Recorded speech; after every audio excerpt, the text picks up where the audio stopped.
Chinese translation is in the back. Ai muốn cần dịch tiếng Hoa thì phía sau. Right there, that bhikshuni back there. If you want Chinese translation.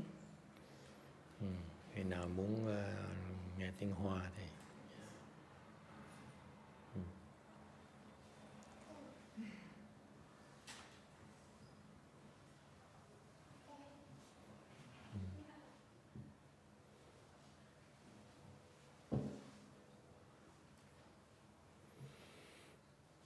Good morning, everyone. Chào quý vị. Welcome back to A Lũng and his parents. We all miss you. Đệ tử thầy mới đi chơi 2 tuần về. He's making noises already.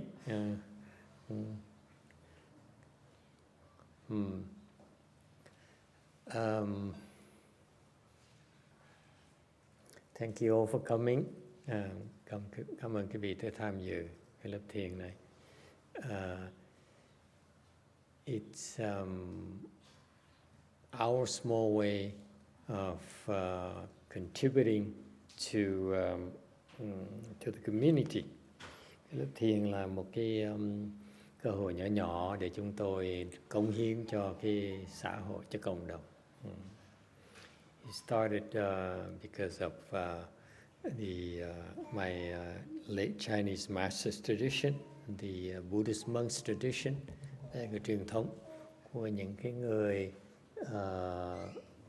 thầy cô trong Phật giáo mình. I'm very fortunate. I consider myself very fortunate because I learned from the best meditation teacher that I could find. Thầy cảm thấy rất là may mắn đã học được từ một cái người thiền sư mà giỏi nhất thầy có thể kiếm được. It's from my late teacher, Master XuanHua, là ngài thiền sư cố lão hòa thượng Tuyên Hóa. And it's amazing. Because I didn't know what I was getting into. Không biết mình đang học cái gì. It's just that what I learned from him, it's so profound that it took me decades to begin to understand. Cái mà thầy học được ngài Tuyên Hóa là nhiều khi tốn mấy chục năm mới hiểu được. I started about 25 years ago, so a quarter a century ago, which is the longest thing I've ever done in my life, continuously. Thì bắt đầu 25 năm trước là lâu dài hơn tất cả những gì làm được. I've changed jobs, I changed my interests, everything, but nothing I would stick for 25 years like this. Chưa bao giờ làm cái gì mà lâu hơn 25 năm trên.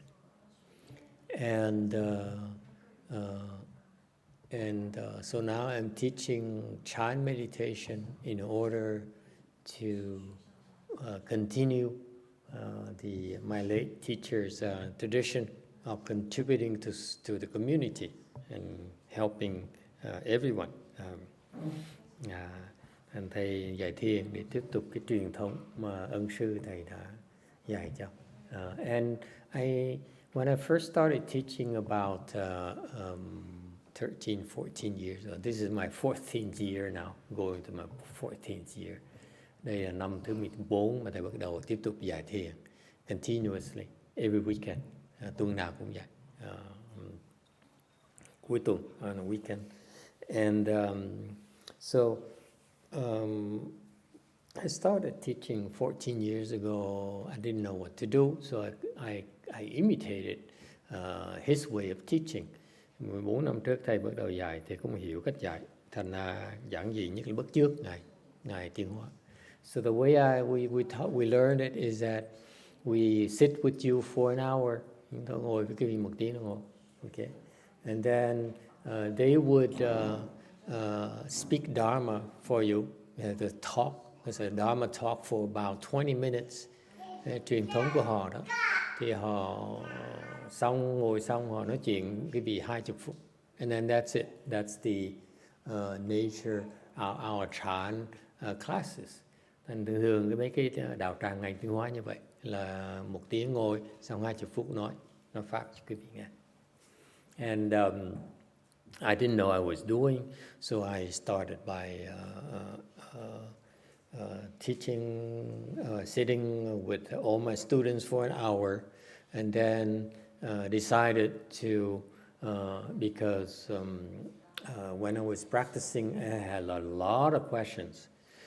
Thầy cũng bắt chước như vậy, ngồi chung với quý vị học trò 1 tiếng đồng hồ. Rồi nhớ lúc mình ngồi thiền đó, mất học thiền đó, có nhiều cái vấn thắc mắc dễ sợ. Thành ra I realized that 20 minutes is not enough to answer people's questions. Mình thấy là 20 phút đó, nói pháp không đủ. So I decided to give a talk for an hour.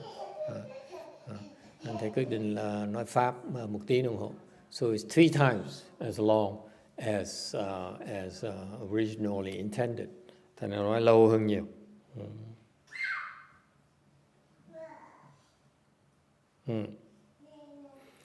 And we kept up for the last 14 years. So our classes are more intensive than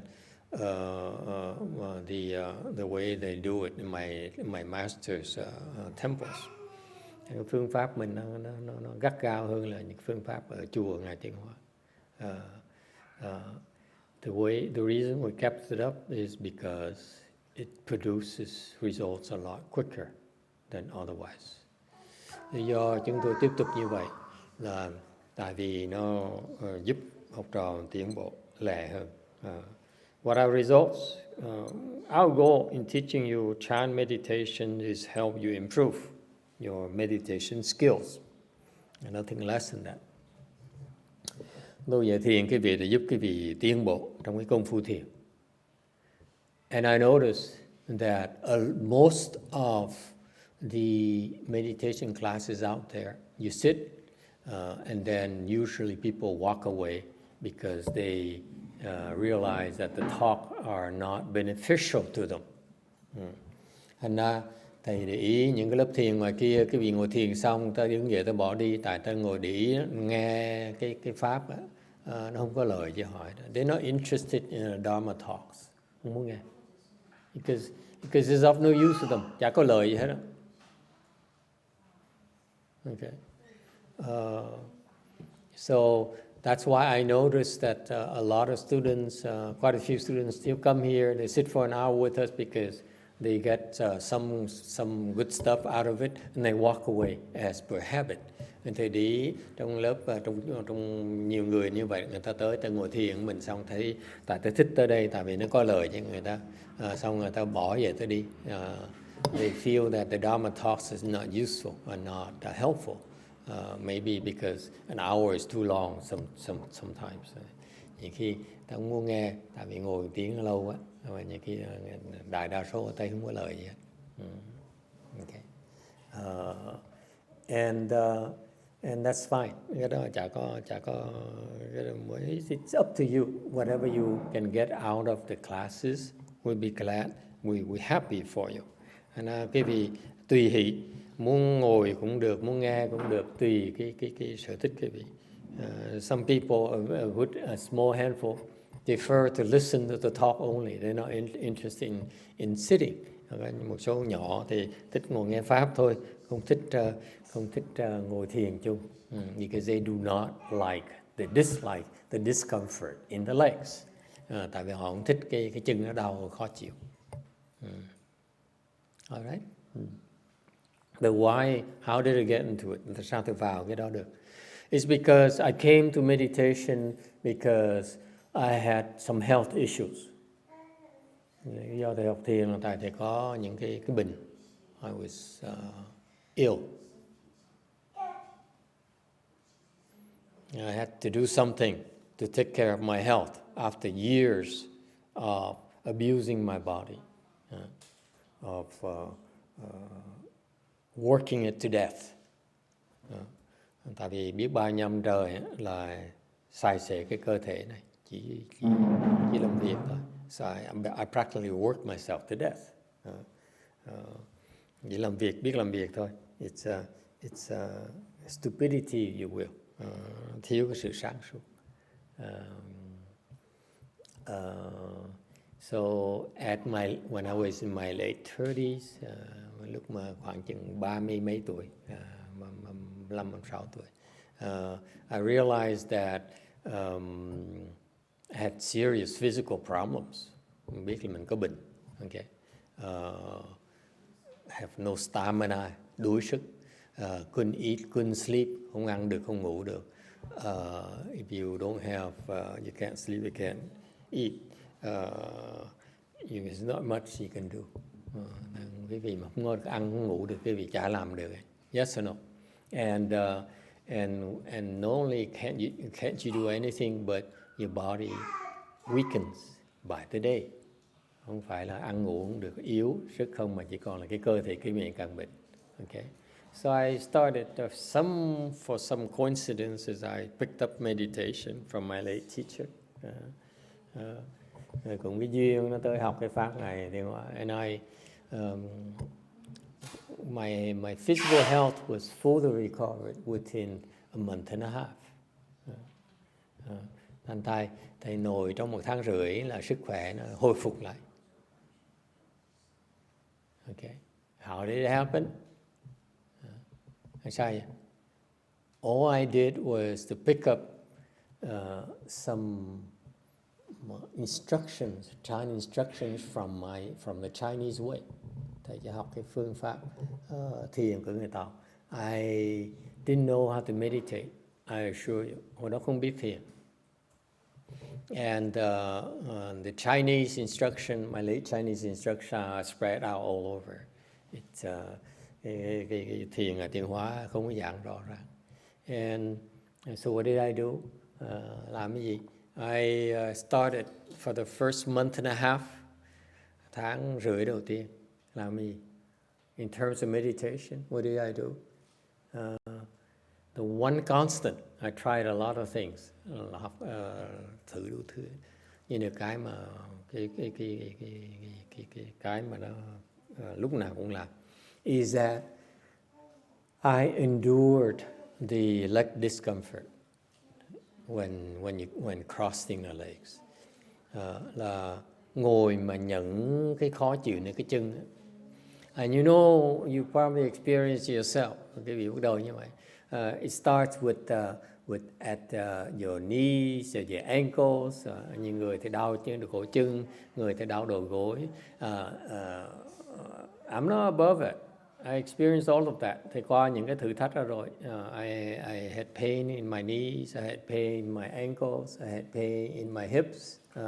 Cái hông nó đau. And then it migrated to my small back, rồi cái lưng nó đau. Okay. So my experience was just endure it for an hour, cố gắng mà nhận mức đau. And I couldn't even sit for an hour, ngồi 1 tiếng không nổi nữa. So I fought myself. Okay, the goal was to endure it for a little bit longer and longer and longer. Và thầy tập chỉ nhận đau càng ngày càng thêm thôi. In doing that, miraculously, my health was fully restored. Mà nó là như vậy. That's all I had to do. Chỉ nhận như thế. Didn't have any instructional talks, didn't have anything, just sat there and endured it. And longer and longer and longer. Mà chỉ ngồi nhận như vậy thôi. So by the end of a month and a half, I was able to sit for an hour and a half without any problems. That's how fast I was, how aggressive I was. Thì sau 1 tháng rưỡi, thầy có thể ngồi được 1 tiếng rưỡi mà không có vấn đề gì. An hour 35 minutes, it started hurting again.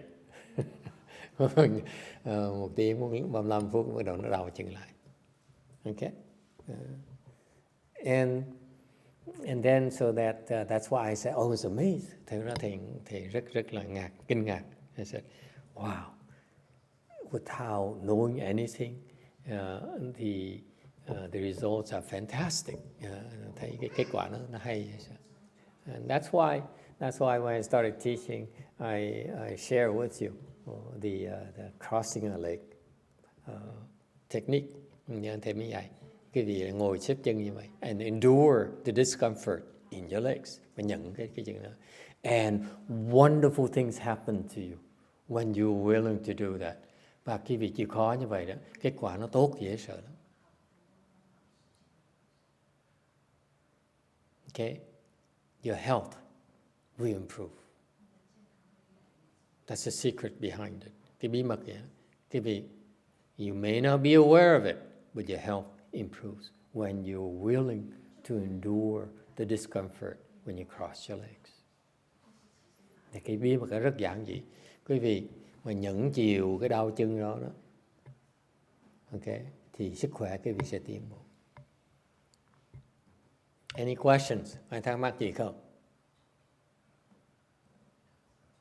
And that's traditionally what happened to the Chinese Chan students. They all crossed their legs and they endured. And that's it. No explanation. No instructional talk. Từ xưa bên người Trung Hoa cũng vậy. Nó chỉ ngồi nhận đau cái chân vậy thôi. Okay. It's a war attrition. Those who can't handle it, they drop out. And the Chinese back then, thousands of years ago, they can't care less. I said, you don't measure up when you don't care. Từ xưa, mấy cái thiền sư từ xưa thấy học trò bỏ cuộc ráng mà chịu. Tụi bay không đủ sức ráng mà chịu. In fact, that is actually the Chinese Chan tradition right there. And this is a Chan tradition. Đây là cái truyền thống thiền tông. What is that tradition? We're trying to help you, giúp quý vị. Okay? And we know that what it takes for you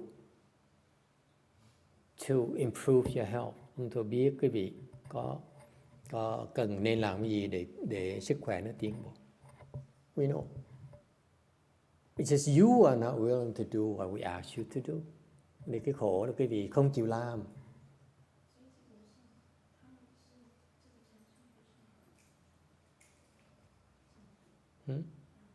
So that's why I started by saying I was considered myself so blessed, so lucky, because I learned the right things and was lucky enough to do it that way. Thầy mới nói, lúc đầu thầy nói là mình may mắn, thầy rất là may mắn, học cái đúng phương pháp và có cái đủ cái phước để mà theo cái phương pháp đó mà luyện.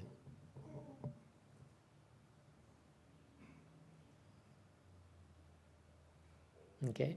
For example, I saw, I see people dropping in and dropping out. They thấy học trò để lui thôi. A while ago, there's a gentleman here. He sat in the back. He came a few years ago and he dropped out. He came last year for a few times. He dropped out. He came again this year, and he for a few times so far this year, and he's dropping out as usual. Thầy đi thấy có mấy cái thiền sinh mấy năm trước tới đây xong rồi bỏ cuộc rồi năm này trở lại cũng một vài lần cũng vậy. I see what his problem is, but I can't tell him. Biết cái vấn đề ông là gì mà nói không được. Okay, he doesn't want to listen, không muốn nghe. Okay.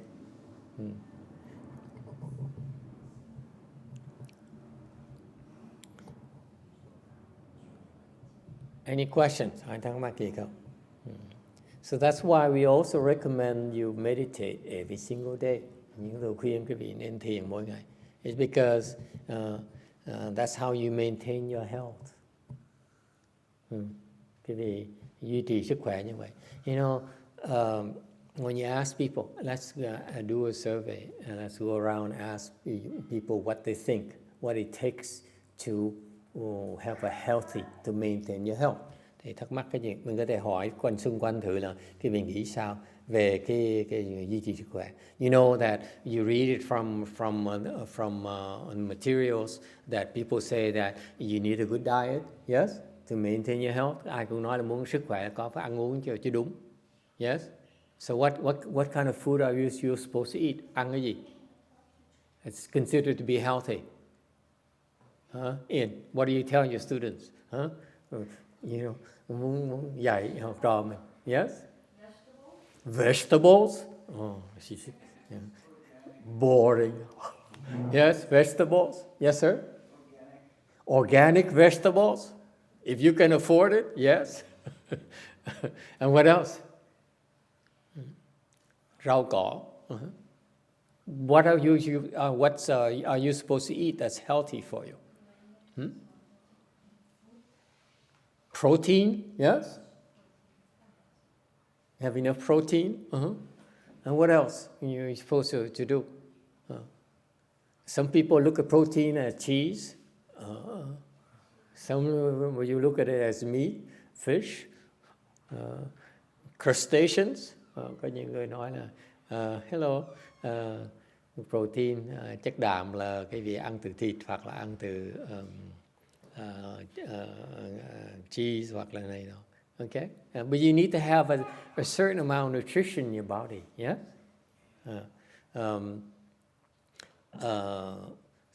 So it varies widely actually when you think about it, because the nutritionists constantly change their mind, right? I mean, like every 10 years they update it. I remember I started 20 years ago. They said, you vegetarians should need to eat beans, okay? Thầy nhớ, mấy ông dạy cách ăn uống á, thay đổi ý kiến hoài. Như 20 năm trước bắt đầu ăn chay, người ta nói ăn chay phải ăn đậu này, mà ăn đậu thì phải ăn bắp. So they said 20 years ago I started and people told me that you vegetarian, you need to eat beans. And then beans is not a complete protein, so you need to eat corn with beans. Okay? And then now 20 years later, they said, no, oops, it's okay. You don't need to eat corn anymore. Okay? 20 năm sau, nói không cần ăn bắp. I said, but I love corn. So what do I do now? Mà thầy thích ăn bắp. Okay. So the nutritionists really haven't quite figured it out yet because they're still learning. But in any rate, it thinks that the rule of thumb is eat a balance. Yes, ăn là ăn cho sự thăng bằng. Okay, and you need in moderation. Yes. Those are the things that what I consider to be healthy eating. Eat whatever you like in balance and then in moderation. Don't overdo it. Okay. Thành cái ăn mà lành mạnh là cái gì ăn có sự thăng bằng ở trong và trong cái sự không có quá lố. Okay. I noticed, for example, Tony and Julie went to Europe for a month. Don't you have a job? Cái cặp gia đình họ đi 1 tháng trời. They came back, I noticed they all gained a little bit of weight. Mà trở về thấy mặt nó phồng ra. Yes? How many pounds did you gain? I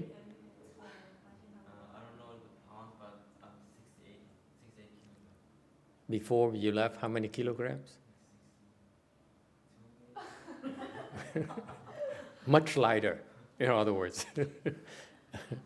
Okay, so it's okay to enjoy yourself. It's okay, but you need to know moderation. That's part of healthy eating. Yes, now is a gluten-free diet and all kinds of things. 10 years ago, Atkins diet and all kinds of things. These nutritionists, they come in waves and then they disappear. It doesn't matter whatever you feel like doing, enjoy it. Okay.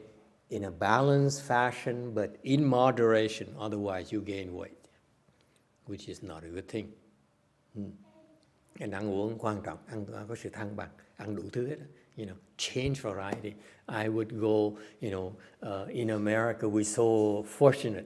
We can have all sorts of cuisine in this country. Yes. Cái xứ Mỹ này mình rất là có phước, mình ăn đủ cái loại thức ăn này. Okay. Easy for us to go from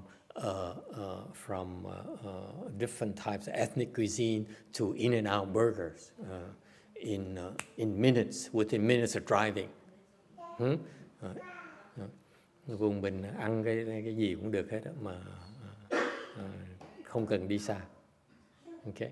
It used to be in my case when I first came to this country in the early 70s, went to Minnesota. I think we had one Chinese restaurant in Minneapolis. Cách đây năm 1973 thì tới xứ Mỹ này, qua bên tiểu bang Minnesota thì có một tiệm tàu thôi. One Chinese restaurant. So we had to drive half an hour, which in Minnesota is a long distance, to go to the Chinese restaurant. Hồi đó muốn tới ăn đó phải lái nửa tiếng đồng hồ. Bên Minnesota nửa tiếng là xa vậy sợ. It's equivalent to an hour plus in Los Angeles, if you will. And it's loaded with MSG. Mà ăn toàn là bột ngọt không. Okay, so all the dishes taste the same.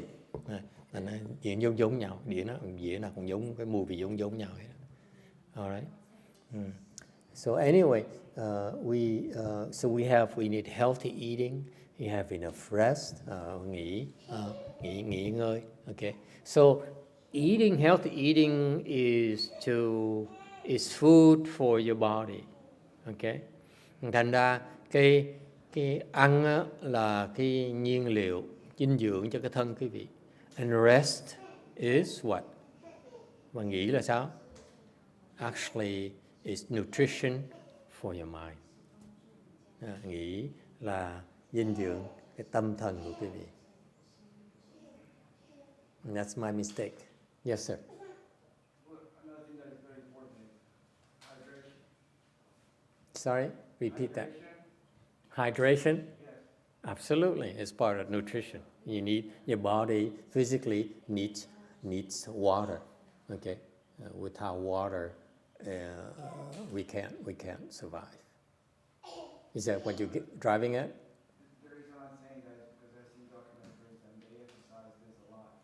And I didn't actually realize how important it is. I mean, they actually tell you that wake up and you have to drink so much, which I don't usually do now, but I'm more conscious of doing it. So that's the reason I'm saying that. I didn't get it. Are you saying the exercise? No. I saw a documentary. Yes. Quite a few documentaries where they emphasize that you have to drink so much water. Right. And we usually in this society are not used to drinking that much water. Yeah. So now, but I do see a lot of people now that they actually drink a lot more water than they used to. Right. So, Right. Yeah. Which is very important to your body. Absolutely. And again, the amount varies though. I agree with you. Hydration is very important. Nghe nói là cái cần uống nước. It's true. You need water, enough water in your body every day. Mỗi ngày phải uống đủ nước. And I started years ago. My colleague Meng says you should drink more water. A nurse told me she drank 11 cups of water a day. Okay, and my fellow monk says I drink at least 8 cups of water a day. How many cups are you drinking? Nên là thầy lúc bắt đầu có cái cô y tá nói với thầy, ngày cô uống 11 cái ly nước. Xong ông sư bạn của thầy nói là tôi uống ngày 8 ly nước. Ông uống bao nhiêu? He reminded me too. He says yes, you need to drink water. So he asked me, how many cups of water you drink? Hỏi thầy là uống bao nhiêu ly nước một ngày? I said, let me see. 2. I said 3. Thầy nói đếm 3 ly nước. He said, oh, you better drink more. Ông la ở bãi nói sao uống ít vậy, uống nhiều thêm. I said, I meditate all day. And if I drink a lot, I need to stand up and go into the toilet. So I try to drink only, like an hour before I ate lunch. And then I go and take care of it, and then the rest of the day I don't have to worry about it. Thì họ nói tôi ngồi thiền cả ngày, mà nếu như uống nước nhiều quá phải đi lên đi xuống khó chịu lắm. Thành ra tôi uống khoảng chừng để mà đi xong hết tất cả, bữa trưa xong rồi cả ngày không lo gì hết đó. Okay. And he said, "Oh my God, and how's your health?" Sức khỏe làm sao? I said, "So far so good." So it varies actually. If you meditate, you do actually require less water than normal. It's true. Okay. The water is important because it, how do you say that? Cleanses. It takes out the toxins from your body. Thành ra tùy người, nhưng cái nước nó quan trọng, tại cái nước nó tẩy độc quý vị đó. Okay. It flushes the toxins out of your body. It needs that. You need water to do that. Cần cái nước. But what happens to the people who meditate? Mấy người thiền là sao? What happens? Depends on your skill level, tùy cái trình độ quý vị. Okay. The lower skill level, you need more water to help detoxify your body. Cái người mà trình độ thấp, nó cần uống nước nhiều để mà nó lọc cái chất độc trong người mình ra. But as your meditation skills gets higher, khi mà cái công phu thiền cái vị cao hơn, your meditating itself actually cleanses the toxins from your body. That's why you don't need as much water. Okay. And my students and myself have been a proof of that. Thành ra thầy biết là cái lúc mà trình độ cao rồi, cái vì lúc ngồi thiền nó lọc chất độc, nó tự động, nó khử độc. Actually, what happens when you meditate, khi quý vị thiền đó, the chi revolves around your body. Cái khí quý vị nó luyện, nó chạy, nó vận chuyển. And in doing that, it cleanses the toxins. The chi itself cleanses the toxins. Okay. It zaps the toxins, by the way. Cái khí nó đánh tan những chất độc tố trong người quý vị. Okay. So I observed that the last 14 years. Thầy quan sát cái chuyện đó. All right. So it's true. It's true. You have to pay attention to hydration. Absolutely. And don't be stuck on 11 cups or 12 cups or 5 cups. Your body will tell you.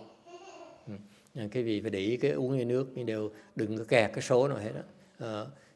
Chỉ để ý thôi. I usually tell the lack of hydration when my lips are they're chapped up. That's one of the reasons I don't use chapsticks. Okay, I leave it natural so that when your body dries up and it doesn't have enough hydration, my lips would naturally, scale up. And I noticed that you drink a couple more cups. I drink a cup or two more water, and that's it. And it takes care of that. So to this day, actually, I drink about 2 glasses of water at lunch. And the rest is the natural stuff. Thành hiện bây giờ ngày hôm nay thầy ngày uống khoảng chừng 2 ly nước, buổi ăn trưa là xong.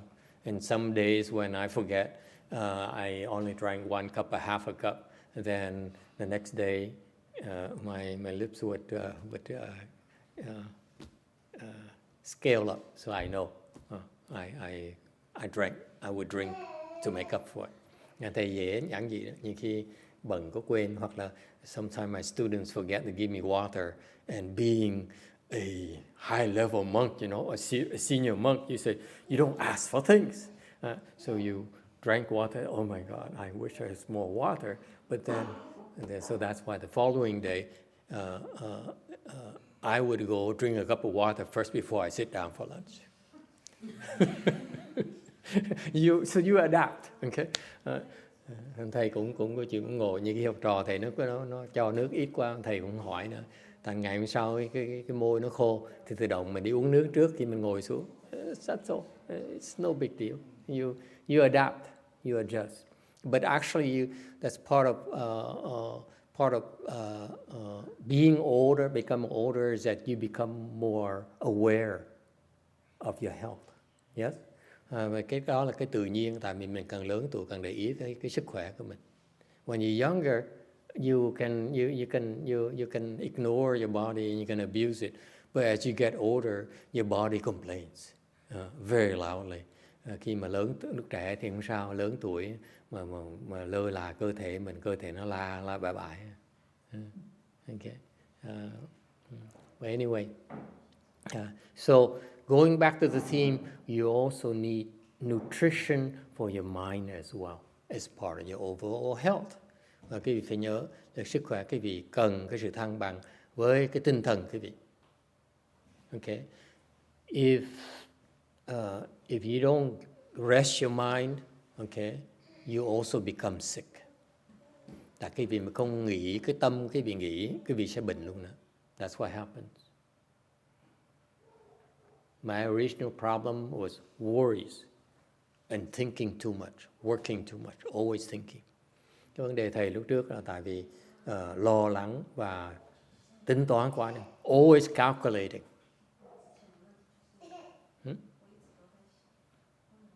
Making sure I come out ahead. Tính toán để mà được cái lợi. Sounds familiar?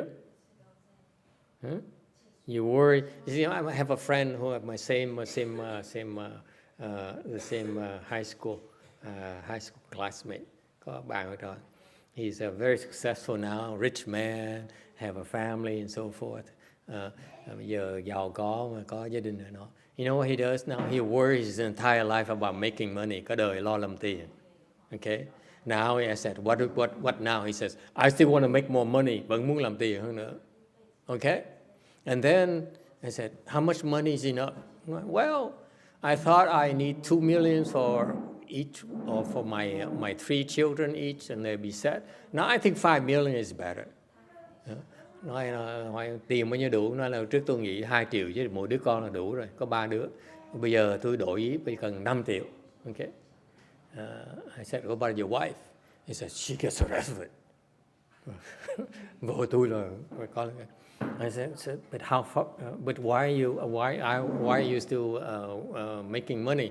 He said, tại sao bạn chạy làm tiền? He says, because I can't stop. What I'm gonna do? Okay, ngừng là làm gì? He needs the issue is that he needs to use his brains. Vấn đề là không phải tiền. It's not about money. It's an obsession about winning, about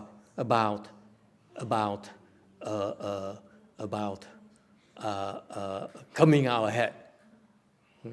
Cái đó là cái sự đam mê, muốn lợi, muốn cái nhiều hơn, to get more. Okay, and that's an obsession. So it means what? He has no rest. His mind is never at rest. Thành có nghĩa là cái óc chuyên môn tính toán suy nghĩ, không nghỉ ngơi được. And therefore, what does it mean? He ages. I mean, you look his, he's not healthy at all. Bệnh như so he's and the hair is all white. Okay, tóc tới bạc phơ. Okay, like Brady. But you're like 95, aren't you?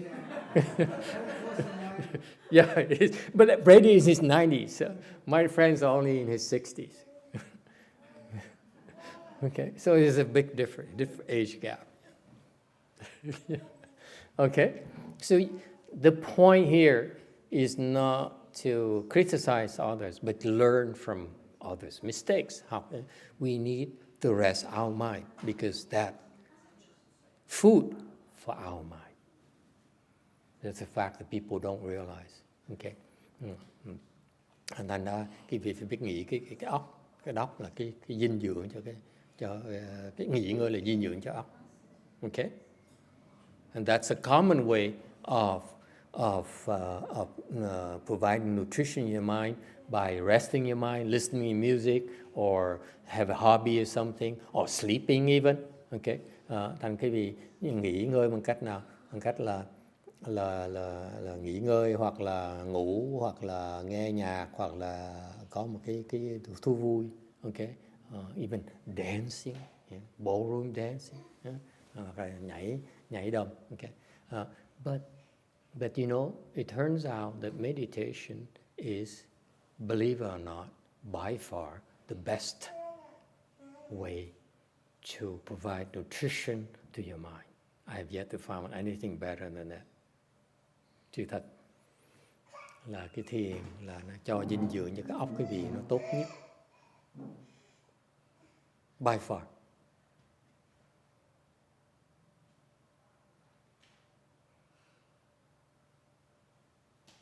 That's what happened to me. Thầy nói như vậy, thầy cái kinh nghiệm cá nhân của thầy. I started by using meditation to restore my physical health. Rồi thầy bắt đầu bằng cách là dùng cái thiền để mà chữa bệnh. I'm reminding you, if you have physical problem, physical illness, meditation is one of the best way to address it. Thì nhắc lại, những người ai bệnh hoạn yếu, bệnh cái cơ thể đó, thì thiền là cái phương pháp rất là tốt để mà chữa bệnh. Okay. I've seen meditation take care of low-level health issues like myself when I was younger to cancer. Thiền chữa luôn bệnh ung thư này, quý đừng có tưởng. You see at a certain level, you see how your body heals itself. Quý vị thấy là cái cơ thể quý vị nó tự chữa bệnh nó sao. You see how your body heals your physical problems. You find out if you're skilled enough. Quý vị thấy cái thiền nó chữa bệnh nó sao nữa đâu nữa. Tới trình độ cao. Yes. So as my meditation skills improve, I saw how my health keeps on improving. Okay, my physical health. Rồi thành ra cái kinh nghiệm thầy thấy càng thiền càng tiến bộ, cái sức khỏe càng tiến bộ. No two ways about it. That's why I teach meditation. I tell you very simply, I teach you meditation in order to help you improve. That's it. If you do that, you will get better physically and mentally as well. Thầy dạy cái vị thiền, nói cái vị chú ý đến cái tiến bộ. Okay? People out there, they teach you meditation, say, oh, because you feel good. Forget it. I'm not interested in making you feel good. Too busy. Okay? The feeling good comes naturally when you improve. It's a secondary benefit, not a primary goal of meditation in Chan. Thành ra cái vị thiền mà sảng khoái là chuyện tự nhiên, nó rất là tự động. Okay. Điều không phải là mục đích của thiền. Mục đích của thiền để quý vị tiến bộ. Cái tiến bộ quý vị tự động nó sảng khoái hơn. The more you improve, the better you feel. Simple as that. It's automatic. Càng tiến bộ, càng thấy sảng khoái hơn nhiều.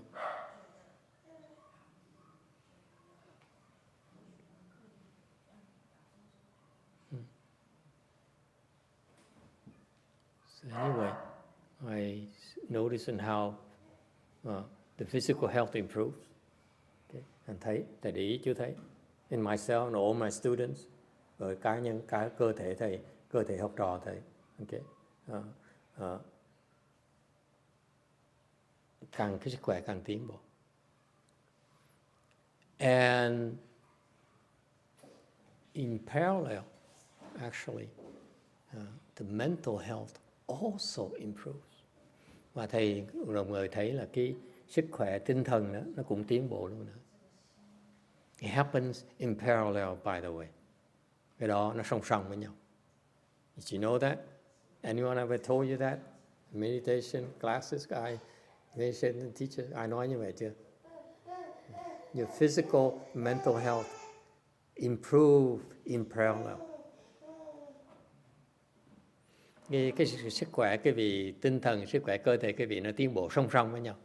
That's the only way possible. Cách duy nhất.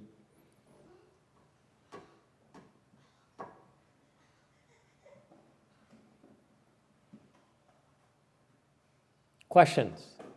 Doubts? skeptics, suspicions. When I started, young lady, 20 years ago, 14 years ago, people said, "What proof do you have?" And nowadays, I say a lot of things like this, from the air, pick from the air and say it. No one say, "Oh, yeah." It's so profound. Yes, ma'am. So, does meditation help with depression, anxiety? If it does, what proof do you have? What proof do you have? With depression, anxiety, mental health. Hey!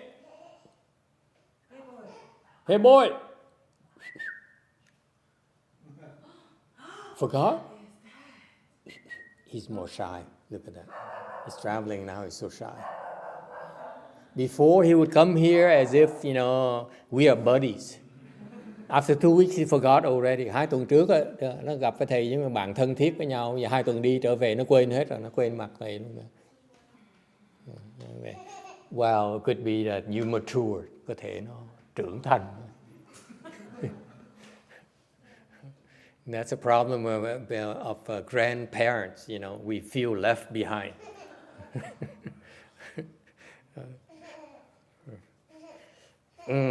Già nó vậy, nó trẻ nó lẹ quá, nó trưởng thành lẹ quá. Okay, so what proof do you have in terms of depression, mental illness?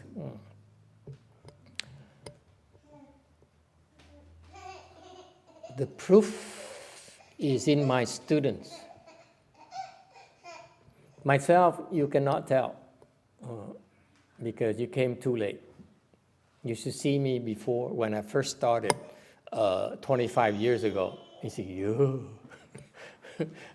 how can someone be so icky? So now you come when I learned to disguise it so much better. My illness, okay, my ickiness. So the proof is in my students. My students are severely depressed. My students are extremely manic. My students are very paranoid. And luck has it, many of them are like that. And look around you. Some of them are still here. Học trò thầy bệnh hoạn dễ sợ lắm. Vừa chán đời, vừa hưng trầm cảm, nặng nề lắm. And meditation helped them become normal. There's some who says, every day I wake up and wondering why am I alive? And the thoughts of killing myself crosses my mind constantly during the day. Như học trò của thầy, bệnh chán đời, nặng nề đến độ mỗi ngày thức dậy là nghĩ chuyện tự tử.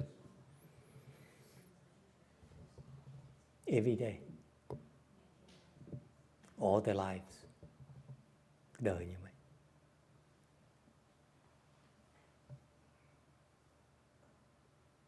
And I'm happy to say, I'm proud to say that none of my Ru disciples ever killed themselves. Yet. Even though a lot of them are severely depressed. Những người đệ tử của thầy chưa ai tự tử. Mặc dù một số nó rất là chán đời. In fact, a handful are able to overcome their depression and lead a normal life. Một cái số họ có thể tự kiềm chế được cái bệnh chán đời của họ và sống cuộc đời bình thường. Okay? Because I myself, I'm bipolar, severely depressed and severely manic. So that's why when I look at my students, I said, that's not bipolar, that's normal. Thầy trầm trọng, thành thầy học trò thầy thấy nó có gì đâu. If I can overcome it, so can you.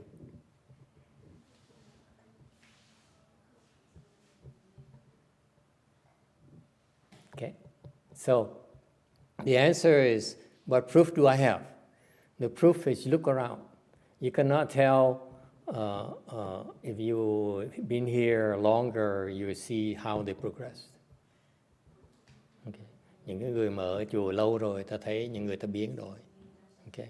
It's about you giving up on me before I have a chance to train you. Những cái người khác, người ta bỏ cuộc và ráng chịu. Còn những người ta ở lại, ta được tiến bộ. Those who quit did so at their own risk and perils. Người bỏ cuộc và ráng chịu. All right? And in fact, not only are they normal, actually they're happier. And we never taught them about happiness. We don't talk about happiness. We talk about improving, self-improvements. Và những người này họ hạnh phúc hơn mà thầy không bao giờ về hạnh phúc. Tại sao vậy? Chỉ dạy về cái tiến bộ thôi. Cải tiến thôi. Okay. All right. Any other questions? Hay thắc mắc gì không? Yes, ma'am. How do you know if you've improved your meditation practice? Like, what are the benchmarks that you know you've improved? What are the benchmarks for you to measure improvement? Yes? Is that the question? Yes. Okay, very good. People ask that a lot whenever I talk about improvement. It's a polite way of saying, what proof do you have? Just kidding. Hỏi sao biết tiến bộ? Cái hỏi chuyện câu hỏi rất là thông thường.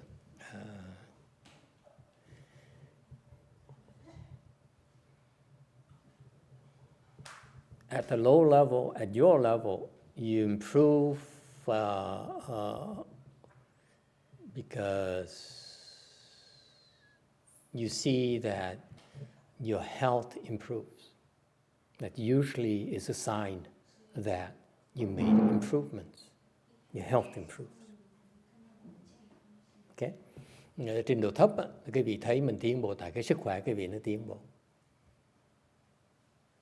Okay? If you stick with Chan, nếu cái vị tu theo phương pháp thiền của mình, not only does your health improve, your personality also improves. Không phải riêng sức khỏe cái vị không, mà cái tính tình cái vị nó tiến bộ. You become more patient. Kiên nhẫn hơn nhiều. You become more patient. That's one of the first things that people notice in themselves. I said, I become more patient. Tự động người ta chú ý, để ý cái chuyện đầu tiên mình kiên nhẫn hơn. I don't yell at my husband as often as I used to. You do that very often. Nghe rất là thông thường. Tôi ít cãi lộn với chồng tôi. That's improvement right there. Okay. In fact, they go to work and their co-workers actually like them better. They notice that. Họ để ý tới sở làm, người làm chung sở ta thích mình hơn. Your neighbors hate you less. Láng giềng ít ghét mình hơn tí. Okay. All right? So you notice it in yourself. You have more stamina, you're more patient, you're kinder, okay? And the one thing you will eventually notice is that your mind is much faster, much sharper. Và thành cái vị thấy cá nhân cái vị thấy là có những cái sự thay đổi chẳng, cái óc vị nó lẹ hơn nhiều. You go from one level to next. Okay, one samadhi level in Chan, there's something called samadhi level, cái thiền gọi là cái thiền. Okay, là tại vì nó có trình độ thiền. Okay, so the samadhi level 1, 2, 3 and so forth. Okay, you go one level to the next, your mind is at least twice as fast, if not more. Cái vì lúc mà tiến bộ một cái trình độ lên một trình độ tăng trưởng một trình độ, cái óc thì nó lại ít nhất là gấp đôi. Meaning that my students, they said, let me finish this, please, before I forget. I get older and I get distracted easily. My student noticed right away. She says, I used to work like 5 hours a day. I said, oh my God, what kind of job do you have? Học trò thầy cách đây years ago, she told me that already. He says, I used to work, I used to go to work and work 5 hours a day, non-stop. Trước tôi đi làm sở làm 5 tiếng đồng hồ. And then I said, I'm happy with my production. I produce enough. Now, I work like 2-3 hours. And I'm done. Bây giờ tới làm sở làm việc có làm 2-3 tiếng, cao lắm là xong. I produce just as much. So what do? I go dancing. Tôi đi nhảy đầm. Okay? So actually, the faster mind actually is very useful when you think about it. Thành óc khi bị nó lẹ, nó lời dễ sợ. You're a lot more productive. Okay? And that's low level. That's trình độ thấp. Higher level. Okay? And then you begin to see people's level. Trình độ cao hơn thì quý vị thấy được trình độ người ta. So at your level, you can't tell. But hopefully, some of your teachers will be able to tell you. Okay? But it's very rare. Most of the time, you see the change in yourself. And that's why a lot of meditation students, they give up because they notice after years of doing, practicing meditation, no change. So they quit. That's why. Whereas our students keep on improving. That's why they're still here, even after 10 years. Nên đại đa số quý vị đi học thiền, quý vị ngừng là tại vì quý vị không thấy tiến bộ nữa. Còn học trò của thầy 10 năm trời nó vẫn thấy tiến bộ như thường. After 10 years, you're still improving. In fact, let me brag a little bit. One of my students says, texted me. She says, you know, what you taught me to do 5 years ago, now I'm able to do it. Học trò thầy nó hơi khoe, thầy nói là thầy dạy tôi cách đây 5 năm ấy, cách làm đó, tôi làm không được. Bây giờ tôi làm được rồi. 5 years later, now I'm able to do it. Yes, sir. You have a question? Yes, you said that your mind improves because it thinks faster. Now, I'm questioning how that works. Let me explain to you. Very simple reason. There's lots of reasons, but a very simple reason that that you can all identify with. Okay? Lý do tại sao cái câu hỏi là sao cái óc cái vị nó lẹ hơn. Okay? Tại sao nó lẹ hơn được? Okay? It's because you think less. You concentrate more, is that what you're saying? Instead of You have fewer thoughts inside your mind. That is why you have it moves a lot quicker. When you have to use your mind, okay, it's less bogged down by these secondary thoughts that really bog you down.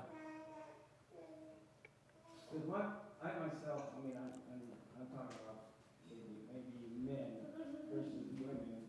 Women could do multitask better than men could do it. And my wife could have different things going on at the same time, and I just can't concentrate like that. If you meditate, you beat her. Serious. It's serious. That's what happens. It's a natural state where when you have fewer worries, fewer thoughts, you don't think as much, okay? Then your mind has more energy. So when you focus on something, it's a lot faster. That's all.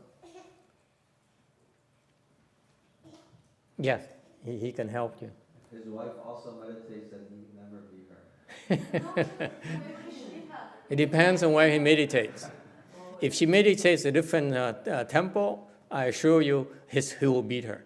No, she doesn't meditate that much like she used to, but she's a stressor in my life right now. Stressor. Welcome to our club. We all here because one of the reasons that our spouses and our girlfriend and boyfriend are the stressors.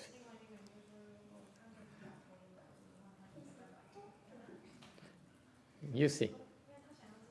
Okay. We don't have time. I think we have to stop here today. Yeah. Because if this is a new can of worms, and we should postpone it. Mình ngừng lại đây, hết thì giờ rồi. Okay. Thank you all for coming. Okay. Let's go to lunch.